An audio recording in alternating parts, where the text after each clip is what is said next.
പരിശുദ്ധാത്മാവിൻ്റെ നാമത്തിൽ ആമേൻ. ഈശോ മിശിഹായ്ക്ക് സ്തുതിയായിരിക്കട്ടെ, ഇപ്പോഴും എപ്പോഴും സ്തുതിയായിരിക്കട്ടെ. ഇന്ന് നമുക്ക് വായിക്കേണ്ട സുവിശേഷ ഭാഗം വിശുദ്ധ ലൂക്ക എഴുതിയ സുവിശേഷം 11-ാം അധ്യായം 14 മുതൽ 23 വരെയുള്ള തിരുവചനങ്ങളാണ്. യേശുവും ബെൽസെബൂലും, ഇതാണ് ശീർഷകം. അവൻ ഊമനായ ഒരു പിശാചിനെ ബഹിഷ്കരിക്കുകയായിരുന്നു. പിശാച് പുറത്തുപോയപ്പോൾ ആ ഊമൻ സംസാരിച്ചു. ജനങ്ങൾ അത്ഭുതപ്പെട്ടു. അവരിൽ ചിലർ പറഞ്ഞു, അവൻ പിശാചുക്കളുടെ തലവനായ ബെൽസെബൂലിനെ കൊണ്ട് തന്നെയാണ് പിശാചുക്കളെ ബഹിഷ്കരിക്കുന്നത്.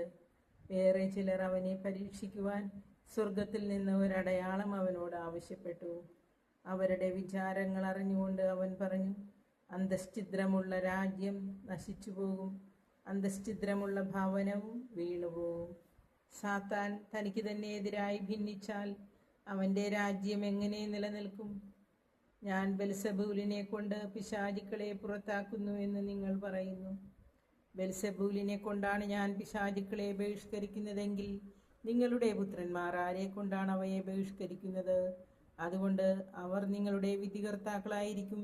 എന്നാൽ ദൈവകരം കൊണ്ടാണ് ഞാൻ പിശാചുക്കളെ പുറത്താക്കുന്നതെങ്കിൽ ദൈവരാജ്യം നിങ്ങളുടെ ഇടയിൽ വന്നു കഴിഞ്ഞു.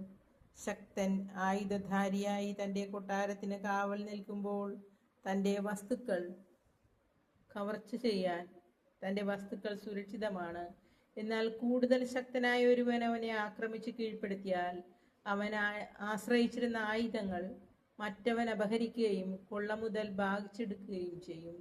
എന്നോടുകൂടെ അല്ലാത്തവൻ എനിക്കെതിരാണ്, എന്നോടുകൂടെ ശേഖരിക്കാത്തവൻ ചിതറിച്ചു കളയുന്നു. കർത്താവിൻ്റെ സുവിശേഷം. ക്രിസ്തുവേ, അങ്ങേയ്ക്ക് സ്തുതി.